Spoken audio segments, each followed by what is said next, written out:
Bismillahirrahmanirrahim. Assalamualaikum warahmatullahi wabarakatuh. Jo, para penjaga kewarasan, apa kabar? Mudah-mudahan terus diberikan kewarasan. Saya akan membahas soal pernyataan dari Ketua KPU yang mengakui ada kesalahan. Belum lama ini Ketua KPU mengakui ada kesalahan yang dilakukan oleh lembaganya. Pak Hasyim Asyari menyebutkan tingkat kesalahan konversi dalam rekap hitung itu ternyata menurut Pak Hasyim adalah 0,64% atau 2.325 dari data 358.775 TPS. Ini kali pertama ada kesadaran dari Ketua KPU mengakui kesalahan di dalam penulisan atau rekap. Harus dihormati dan ini adalah menjadi menarik untuk dikemukakan. Ternyata kesalahan ini pasti mempunyai dampak. Nah, ada bagian lain, data lain yang menjelaskan bahwa kesalahan itu bukan 0,64%. Tapi anomalinya itu bisa mencapai sampai 3%. Dan kalau 3% itu artinya jumlah suara yang salah itu bisa di atas 6 juta. Dan 6 juta itu sangat berpengaruh untuk menentukan apakah angka dari pasangan calon nomor 2 itu masih bisa disebut dan dikualifikasi di atas 50%. Itu soalnya.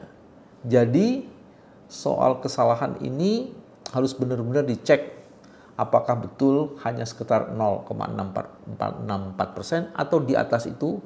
Bahkan ada satu informasi yang menyatakan bahwa kesalahan itu sekitar 3% dan bahkan bisa di atas 3%. Ini poinnya. Kemampuan KPU untuk mengakui kesalahan selain harus diapresiasi itu juga mengandung konsekuensi dan seharusnya ini dilakukan sebagai bagian dari bentuk tanggung jawab dari KPU. Kenapa ini penting dilakukan? Teman-teman kalau menyatakan mengakui kesalahan tapi kemudian di dalam sikap itu tidak dikonversi untuk melakukan suatu tindakan, terus apa gunanya pengakuan kesalahan itu? Nah, itu sebabnya di berbagai media, pernyataan dari berbagai koalisi pasangan calon menegaskan KPU diminta untuk membuka form C1 plano. Ini menjadi penting level informasi dan transparansi di level mikro ini. Karena dengan begitu kita akan bisa melakukan cross check, melakukan validasi dan melakukan verifikasi kebenaran data-data itu. Ya, informasi yang ada di C1 akan divalidasi oleh masyarakat, oleh stakeholders, oleh citizen, oleh netizens, dan oleh pasangan calon dengan data dan informasi yang dikumpulkan oleh masyarakat sebagiannya. Dan juga dikumpulkan oleh pasangan calon. Jadi permintaan maaf KPU itu harus diterima dan dikonversi menjadi satu tindakan. Dan salah satu tindakan itu adalah membuka form C1 plano untuk bisa memastikan bahwa kita bisa melakukan verifikasi dan validasi. Yang juga penting untuk dikemukakan kenapa C1 plano itu perlu dibuka, karena ada indikasi si rekap itu dalam tanda petik dimanipulasi. Koalisi pasangan 03 di dalam konferensi persnya menyebutkan ada beberapa indikasi manipulasi dari si rekap itu. Dikatakan angka belum diinput di C hasil tapi sudah ada di Sirekap. Itu salah satunya. Yang kedua, jumlah daftar pemilih tetap ternyata bisa sampai ribuan dan bahkan puluhan ribu. Padahal harusnya di angka 300 dan di luar 300 harusnya tidak bisa lagi diterima oleh sistem itu. Tapi faktanya ada angka di atas 300, bahkan ada yang ribuan dan puluhan ribu, itu masih tetap diterima oleh sistem. Jadi sistem itu mengandung masalah. Dan juga ada indikasi penambahan yang diduga itu hanya menguntungkan pasangan calon tertentu. Maksudnya pasangan 02. Jadi yang kedua harus diberikan penjelasan apakah Sirekap ini sesuatu yang sistemnya sudah proven atau sistemnya ini mempunyai masalah sehingga sistem ini diduga manipulatif seperti yang tadi sudah dikemukakan. Nah, untuk itu memang Bawaslu dan baik kalau memang KPU sendiri yang ingin menyatakan harus melakukan audit forensik, melakukan investigasi terhadap IT, sistem IT-nya.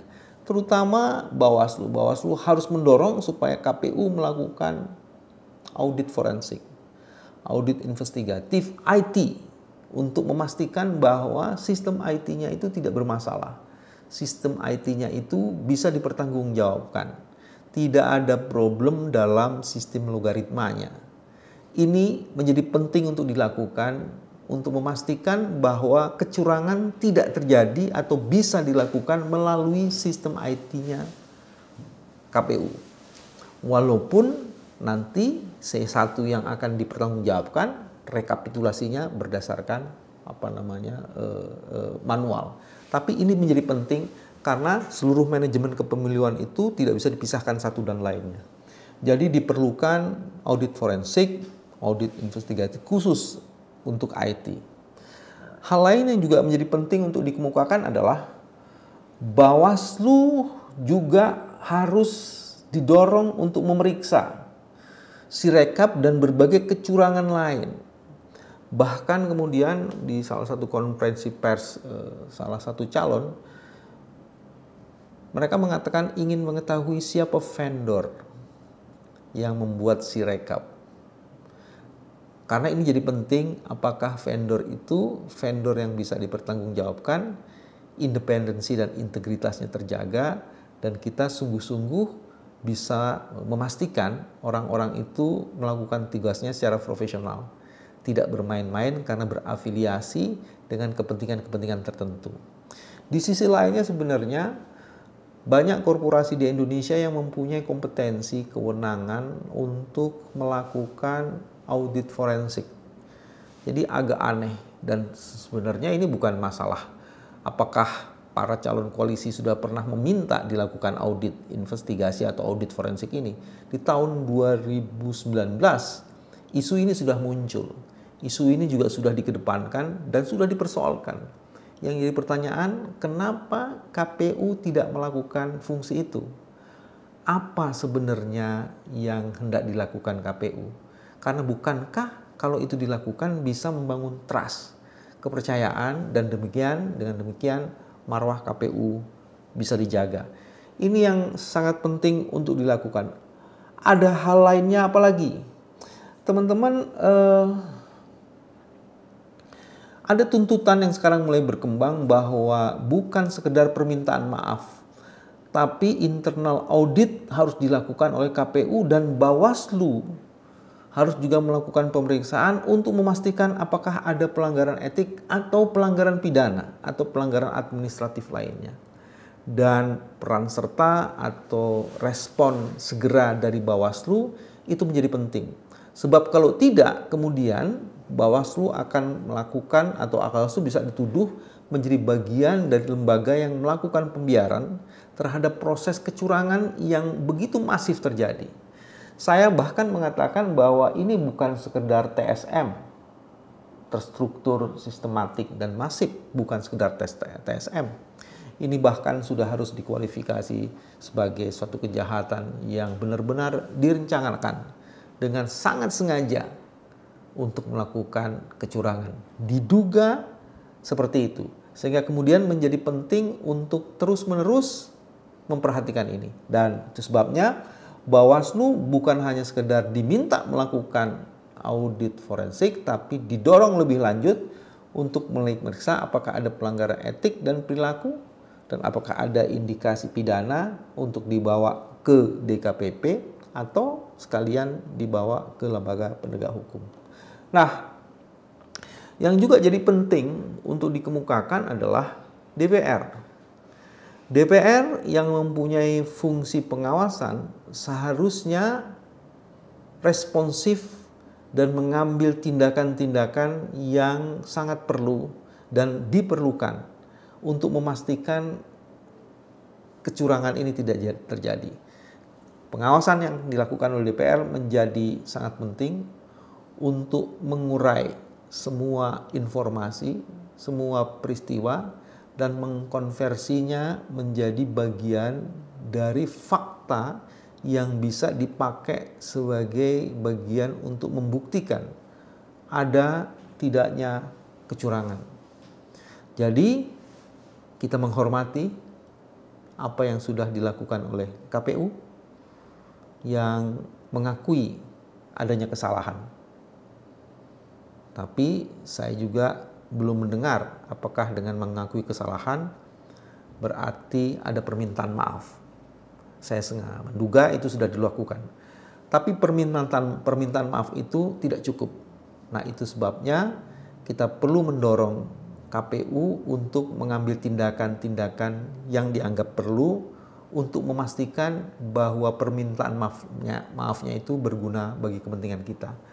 Dan lembaga-lembaga lain yang juga sangat penting untuk melakukan itu adalah di lembaga negara itu ada Bawaslu, dia harus melakukan fungsinya dengan baik, ada Dewan Perwakilan Rakyat, dia harus juga menjalankan fungsinya dengan segera, selain itu harus DKPP. Dan yang jauh lebih penting lagi adalah para pasangan calon, ya, tim dari para pasangan calon. Dan saya menduga kemarin ada konferensi pers yang dilakukan oleh teman-teman dari 03. Saya menduga dan saya meyakini itu sudah dipersoalkan, dan berbagai rekaman yang diberikan kepada saya juga menjelaskan bahwa mereka menuntut bahkan Bawaslu untuk mengambil peran yang sangat aktif. Begitupun juga dengan Timnas dari 01, beberapa pernyataannya, press conference-nya sudah mengkonfirmasi bahwa akan didorong diambil tindakan-tindakan dan meminta kepada Bawaslu menjalankan fungsi-fungsi strategisnya. Dan ini yang harus dilakukan. Dan kalau ini dilakukan, sebenarnya KPU tidak hanya menjaga marwahnya, tidak hanya menjaga dan memastikan bahwa kecurangan itu bisa diminimalisasi atau dieliminasi, tapi juga memastikan bahwa proses pemilu ini tidak ada kecurangannya atau kecil kecurangannya. Dan bila proses pemilu ini dilakukan dengan baik, maka proses demokratisasi bisa dilakukan. Dan kita bisa membangun peradaban, dan peradaban itu dipastikan akan membuat Indonesia menjadi hebat, dahsyat, dan berjaya. Teman-teman, ini penting dilakukan.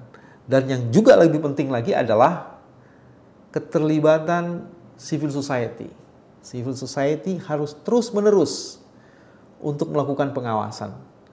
Ada teman-teman yang bekerja di lembaga kecuranganpemilu.com. Ada Jaga Suara, ada Warga Jaga Suara, ada Kawal Pemilu, dan lembaga-lembaga lainnya. Sebaiknya memang bersatu padu untuk melakukan pengawasan. Selain juga kita perlu mendorong keterlibatan dari netizen, keterlibatan dari masyarakat lainnya untuk memastikan pemilu tidak dicurangi. Stop sudah kecurangan, dan terima kasih KPU kalau memang mengakui kesalahan dan mengambil tindakan-tindakan progresif yang sangat diperlukan untuk memastikan supaya tidak terjadi kecurangan. Wassalamualaikum warahmatullahi wabarakatuh. Yo.